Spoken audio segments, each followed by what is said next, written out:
Football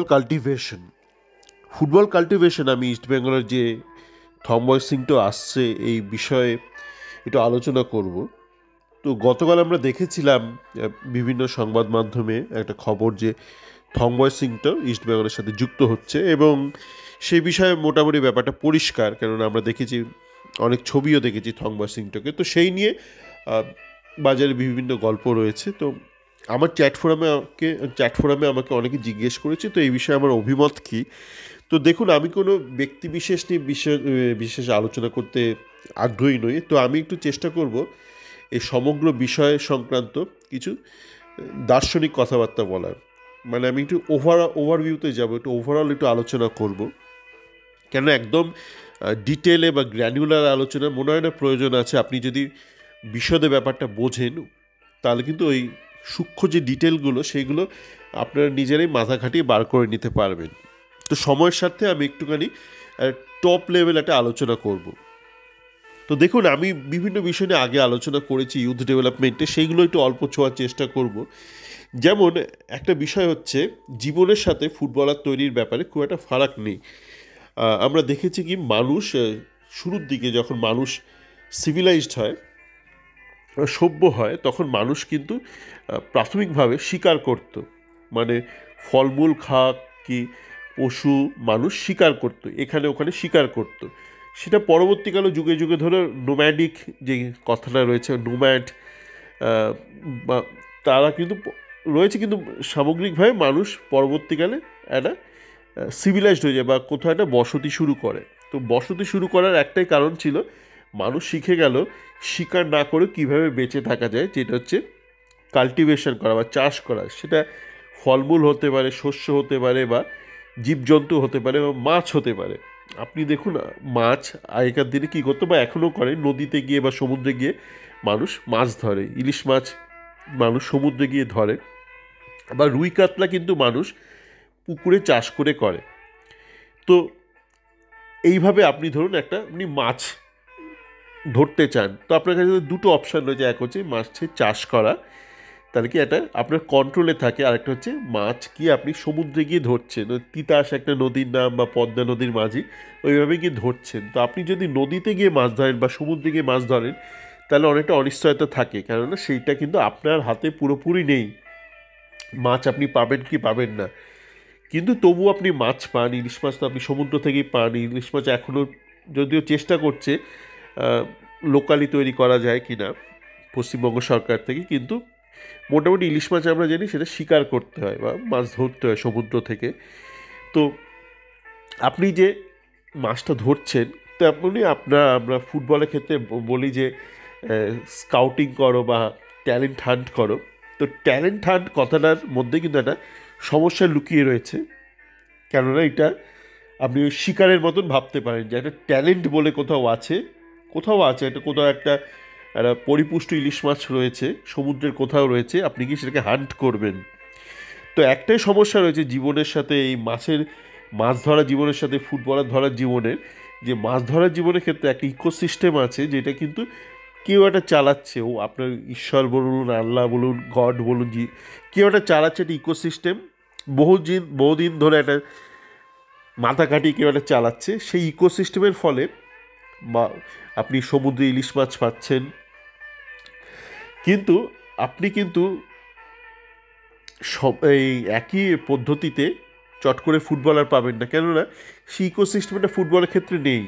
অন্তত ভারতে বা বাংলা এই মুহূর্তে সেই ইকোসিস্টেম নেই। আপনি যে ইকোসিস্টেমের ভিত্তিতে আপনি সমুদ্রে গিয়ে ইলিশ মাছ ধরতে পারছেন, সেই ইকোসিস্টেম, বা আপনি ধরুন চিংড়ি মাছ ধরছেন, বড় বড় ক্র্যাব ধরছেন, বা আপনি গলদা চিংড়ি ধরছেন, সেই সিস্টেমটা কিন্তু, বা লবস্টার, সেটা কিন্তু আপনার ফুটবলের ক্ষেত্রে নেই। আপনি ফুটবলার ওইভাবে পাবেন না। আপনি যেমন জঙ্গলে গিয়ে প্রচুর পরিমাণে মুরগিও পাবেন না, আপনি হয়তো বন্য একটা দুটো মুরগি পাবেন, কিন্তু আপনি ধরুন এই আপনার যতটা কনজামশনের জন্য দরকার, ডিম দরকার, মুরগি দরকার, সেটা কিন্তু আপনি জঙ্গলে গিয়ে শিকার করলে পাবেন না। আপনি জঙ্গলে গিয়ে শিকার করলে প্রচুর ছাগল পাবেন না। তো তেমনই আপনি কিন্তু ফুটবলার ওইভাবে ট্যালেন্ট হান্ট করে আপনি পাবেন না, কেননা কেউ নেই এই মুহূর্তে, এরকম একটা ইকোসিস্টেম তৈরি নেই। অনেক সময় অনেক দেশে ইকোসিস্টেম থাকে, এবার ইকোসিস্টেম মানে কে তৈরি করে দিচ্ছে? কোনো মানুষই তো তৈরি করছে। মানে মাছের ক্ষেত্রে যেমন একটা ইকোসিস্টেম রয়েছে, ফুড চেইন রয়েছে, বিভিন্ন একটা উপরওয়ালা কেউ একটা বানিয়ে রেখে দিয়েছে, যেটার সুফল আপনি ভোগ করছেন কিছু কিছু ক্ষেত্রে, সমস্ত ক্ষেত্রে নয়। আবারও যেটা বললাম, ইলিশ মাছ এরকম কিছু কিছু ক্ষেত্রে পাচ্ছেন। ফুটবলের ক্ষেত্রে কেউ আপনার জন্য কোনো ইকোসিস্টেম বানিয়ে রাখেনি, তো আপনার ইকোসিস্টেম কিন্তু আপনাকেই বানাতে হবে। সেই ইস্টবেঙ্গল ক্লাব হোক, আইএফএ হোক, অল ইন্ডিয়া ফুটবল ফেডারেশন, কাউকে একটা বানাতে হবে।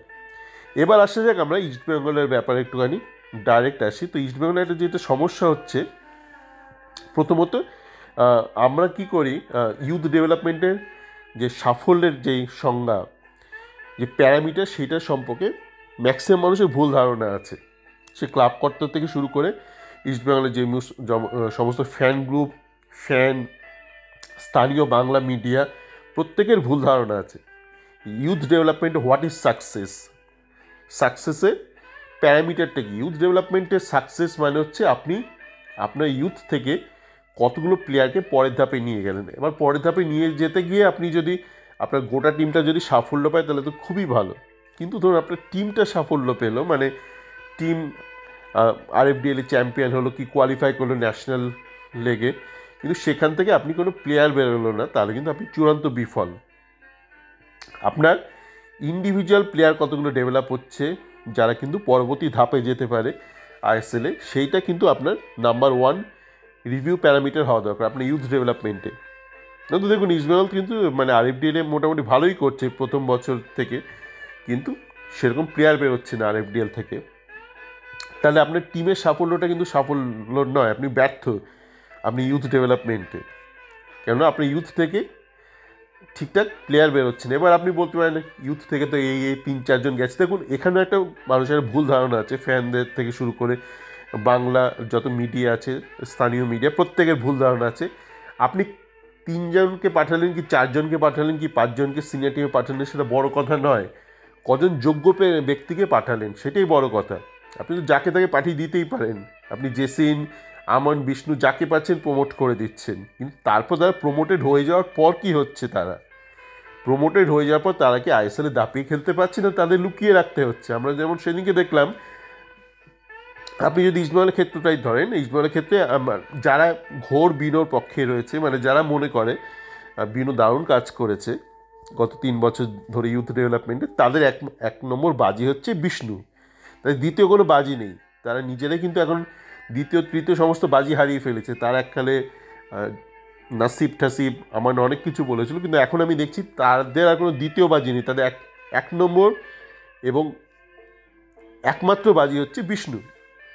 তো সেদিন আমরা কি দেখলাম, সে চেলিসকে যে বসিয়ে দিল 77 মিনিটে আলকাটাগির বিরুদ্ধে অ্যাওয়ে ম্যাচে, তারপর বিষ্ণুকে নামানোর পর সারাক্ষণ বিষ্ণুকে ইনস্ট্রাক্ট করছে কোচ অস্কার, তুমি ডান দিক যাও, বা দিক যাও, সামনে যাও, পেছনে যাও।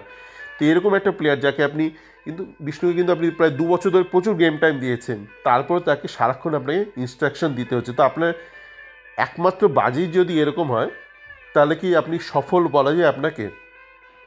তো এবার আসা যাক সিংটোর কথা। সিংটো সম্পর্কে আমার খুব বিশদ ধারণা নেই, কিন্তু এইটুকু আমি জানি যে উনি বহুদিন ধরে কাজ করেছেন ইউথ ডেভেলপমেন্টে, যেটা বিনো করেননি। সিংটো কিন্তু বহুদিন ধরে ইউথ ডেভেলপমেন্টে কাজ করেছেন, আইএসএল শুরুর আগে থেকেই কাজ করেছেন, তখন শিলং লাজংয়ের হয়ে তিনি কাজ করছিলেন। তো সিংটোকে আনলে কি সমস্যার সমাধান হবে? আপনার সাফল্যের জন্য, আপনার ক্লাবের সাফল্যের জন্য দুটো জিনিস দরকার। এক হচ্ছে একটা ঠিকঠাক একটা প্রসেস দরকার, এবং সেই প্রসেসটাকে ঠিকঠাক করে বাস্তবায়িত বা ইমপ্লিমেন্ট করার জন্য ঠিকঠাক রিসোর্স দরকার। এখন আপনি ধরুন রিসোর্স ঠিকঠাক নিলেন, কিন্তু আপনি প্রসেসটা ঠিকঠাক রাখলেন না, তাহলে কিন্তু আপনি সফল হবেন না, খুব বেশি সফল হবেন না। আপনার ঠিকঠাক প্রসেস যেমন দরকার, ঠিকঠাক রিসোর্সও দরকার। তো ইস্টবেঙ্গলে যেটা ছিল হচ্ছে, প্রসেসও ঠিক ছিল না, রিসোর্সও ঠিকঠাক ছিল না। যে আপনার সিনিয়র টিমে যাকে রেখেছিলেন অস্কারকে, যে এই মুহূর্তে এখনও কোচ ইস্টবেঙ্গলের, তার কিন্তু সাহসে যথেষ্ট ঘাটতি আছে। মানে জুনিয়রদেরকে কী করে একটা চলন্ত গাড়ির মধ্যে তাকে কী করে ঢুকিয়ে দেবে, মানে একটা সিনিয়র কোচ যদি ভাবে যে আমি আমার ক্লাবকে একদম সাফল্যের চূড়ান্ত শিখরে নিয়ে গিয়ে তারপর আমি জুনিয়রদের ঢোকাবো, তাহলে কখনোই সেটা সম্ভব হবে না। কেননা আপনার যতক্ষণ আপনার বেঞ্চ থাকছে, আপনার প্লেয়ার পুল তৈরি হচ্ছে, ততক্ষণ কিন্তু আপনি সফল হবেন না। তো এটা ডিম আগে না মুরগি আগে ব্যাপার হয়ে যাচ্ছে। তো আপনাকে এমন কোচও লাগবে যে কিন্তু সফলভাবে একটা চলন্ত গাড়িতে, একটা চলন্ত সিস্টেমের মধ্যে সিনিয়র টিমে জুনিয়রদের ঢোকাতে পারে। মানে আইএসএলে ম্যাচ 1-1 চলছে, কি ইস্টবেঙ্গল 1-0 গোলে এগিয়ে, কি 1-0 গোলে পিছিয়ে, কি 2-1 চলছে, এরকম পরিস্থিতিতেও যে কিন্তু দ্বিধান্বিত হবে না একটা জুনিয়রকে ঢোকানো। কেন এছাড়া উপায় নেই। আপনি যদি ভাবেন আপনি আইএসএলের চ্যাম্পিয়ন হয়ে আপনি জুনিয়রদের ঢোকাবেন, সেটা কখনোই হবে না। চ্যাম্পিয়ন হতে গেলে আপনার কিন্তু ইন্ডিয়ান বেঞ্চটাকে স্ট্রং হতে হবে, যাতে করে আপনার ধরুন যারা ফার্স্ট টিমের প্লেয়ার তাদেরকে যেন আপনি ব্রেক দিতে পারেন, বা আপনার বিদেশিদের আপনি ব্রেক দিতে পারেন। তো সেই জন্যই কিন্তু সিনিয়র টিমেরও এরকম একজন কোচকে দরকার, যে কিন্তু এই ইউথ ডেভেলপমেন্টে যে আপনাকে টোটাল সলিউশন ভাবতে হবে। আপনি যে ইউথ থেকে নিয়ে আসবেন, তাদের এনে তারপর কী করবেন।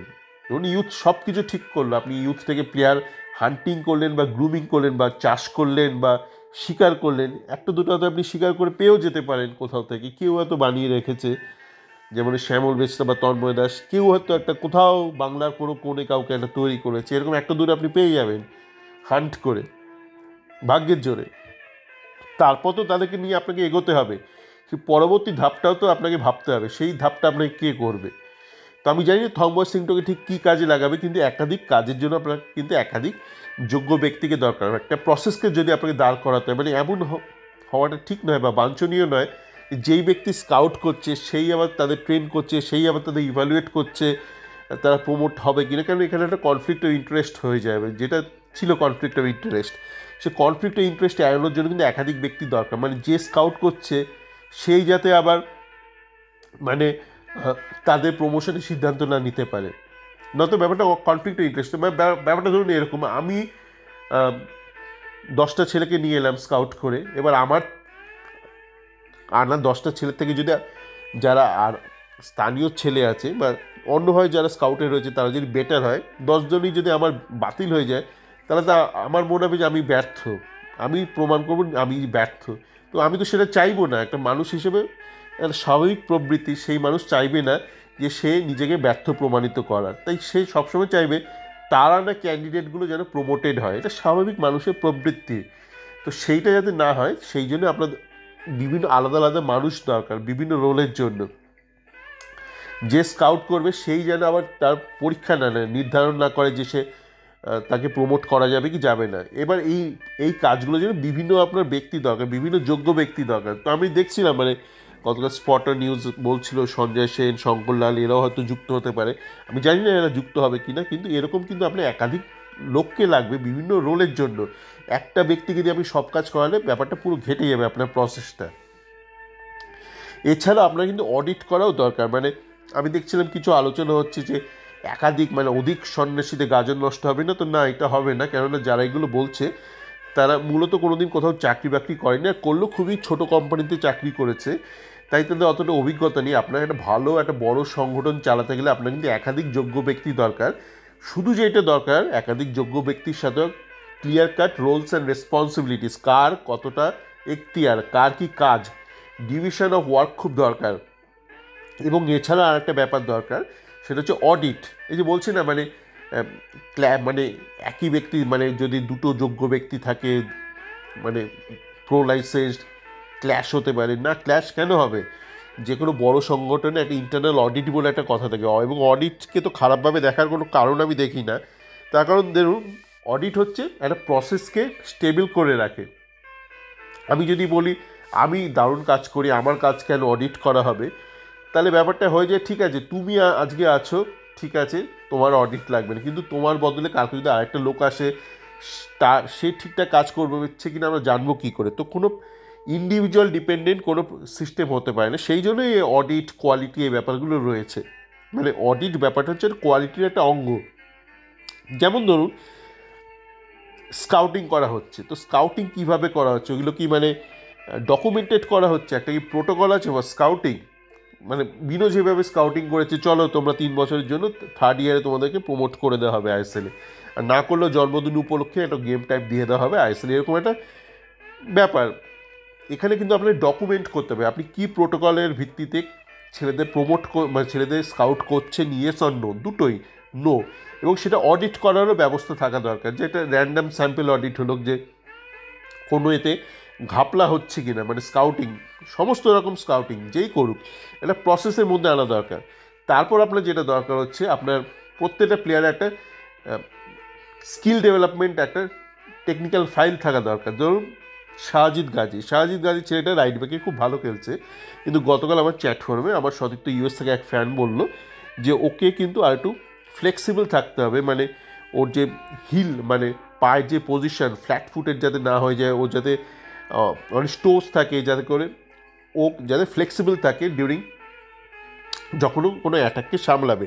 তো এরকম জুনিয়র লেভেলে অনেক প্লেয়ারের অনেক ত্রুটি থাকে, কিন্তু সেই ত্রুটিগুলো আপনাকে কিন্তু সচেতনভাবে শুধরোতে হবে। মানে ওই যে ট্যালেন্টেড প্লেয়ার, কেউ একজন ওপরওয়ালা ঈশ্বর আল্লাহ বানিয়ে দেবে কোনো প্লেয়ারকে, ওরকম ফোকটে আপনি যদি ভাবেন আপনি কোনো দিন কিচ্ছু পাবেন না। আপনার কিন্তু একটা একটা কনসিয়াস একটা এডুকেশন সিস্টেম থাকা দরকার, যেখানে আপনার কন্টিনিউয়াসলি একজনের ফ্লজ আপনি ডিটেক্ট করছেন এবং তার জন্য প্রয়োজনীয় আপনি রেকটিফিকেশান করছেন, আপনি তাকে ট্রেন করে সেই ফ্লগুলো বা তার যে খামতিগুলো সেগুলো দূর করার চেষ্টা করছেন। সেটা দরকার, একটা কন্টিনিউয়াস এডুকেশান। ওই ওপরওয়ালা একটা কাউকে আপনাকে একটা একটা রেডিমেড কিছু দেবে, এটা হবে না। আপনি একটা মুখের স্বর্গে বাস করছেন। ওই ট্যালেন্ট ফ্যালেন্ট এগুলো মাথা থেকে ঝেড়ে ফেলুন, এইসব আইডিয়া। আপনাকে একটা প্রপার একটা এডুকেশন সিস্টেম আনতে হবে। আর যেটা বললাম, প্রত্যেকটা ইউথ ডেভেলপমেন্টে যারা প্লেয়ার রয়েছে তাদের কিন্তু একটা টেকনিক্যাল ফাইল থাকা দরকার, যে এই প্লেয়ারের এই উইকনেস, এই স্ট্রেংথ, এবং উইকনেসের ভিত্তিতে তাকে কী কী করানো হচ্ছে, তার স্কিল ডেভেলপমেন্ট কী করে হচ্ছে, এগুলো প্রত্যেকটা প্লেয়ারের দরকার। এবং সেটা কিন্তু রিটেন ফরম্যাটে থাকা দরকার, এবং সেটা অডিট করা দরকার যে এটা আদৌ অডিট হচ্ছে কিনা। তারপর যখন আপনি প্রমোশনের জন্য অ্যাসেসমেন্ট করবেন, সেটা আপনার রিটেন থাকা দরকার, যে একে আমি এই কারণে প্রমোট করলাম, একে এই কারণে প্রমোট করলাম না। তো তারপর কি তাকে কি আপনি কি পারবেন তাকে আর একটু রেকটিফাই করে আগামী দিনে প্রমোট করতে? যদি না পারেন তাহলে সেইটাও ডকুমেন্ট করতে হবে, এবং আপনাকে তাকে সেক্ষেত্রে রিলিজ করতে হবে, যে কোনো উপায়ে রিলিজ করতে হবে। এই ব্যাপারগুলো কিন্তু প্রসেসগুলো আপনাকে এস্টাবলিশ করতে হবে, এবং একটা প্রসেস চালাতে গেলে একাধিক আপনাকে যোগ্য ব্যক্তি দরকার, এবং বিভিন্ন ডিস্টিংক্ট রোলে উইথ রোলস অ্যান্ড রেসপন্সিবিলিটিস আপনাকে সেই লোকগুলোকে নিয়োগ করতে হবে। তো এই ব্যাপারগুলো যদি করতে পারে তো ব্যাপারটা ভালো দাঁড়াবে। নয়তো কি ওই সিংটোলে একটু ডেভেলপমেন্ট হবে, অনেকটা কিছু হবে না। আর যেটা বললাম এগ্রিকালচার আর হান্টিং, ওই ব্যাপারটাও আমি জানি না ওটা কীভাবে সামলাবে। সম্ভব টপ ডাউন বটম আপ দুটো অ্যাপ্রোচই সম্ভব, একটা হাইব্রিড অ্যাপ্রোচ। কিছুটা আপনি টপ ডাউন করলেন, কিছুটা আপনি নিজের একাডেমি একটা দুটো এস্টাবলিশ করলেন, আর কিছুটা আপনি বটম আপ, মানে হচ্ছে আপনি ওই ফার্মিংয়ের জন্য বিভিন্ন যে সমস্ত কোচিং সেন্টার আছে তাদের মধ্যে আপনি একটা স্ট্যান্ডার্ড একটা এডুকেশন, একটা সিলেবাস ইন্ট্রোডিউস করলেন, একটা স্ট্যান্ডার্ড ইভ্যালুয়েশন সিস্টেম এস্টাবলিশ করলেন। সেখান থেকে আপনার সাপ্লাই লাইন আসছে আপনার নিজস্ব একাডেমির জন্য। তো এই ব্যাপারগুলো যদি করতে পারে তো ভারতীয় ফুটবল বা ইস্টবেঙ্গল আগামী দিনে অনেক দূর এগোবে। যদি করতে না পারে খুব বেশি এগোবে না। ওই মানে আইএসএল আর কে আইএসএল টপ করছে, কে সেকেন্ড হচ্ছে, কে থার্ড হচ্ছে, এর মধ্যে সীমাবদ্ধ থাকবে ভারতীয় ফুটবল। আসলে ভালো থাকবেন।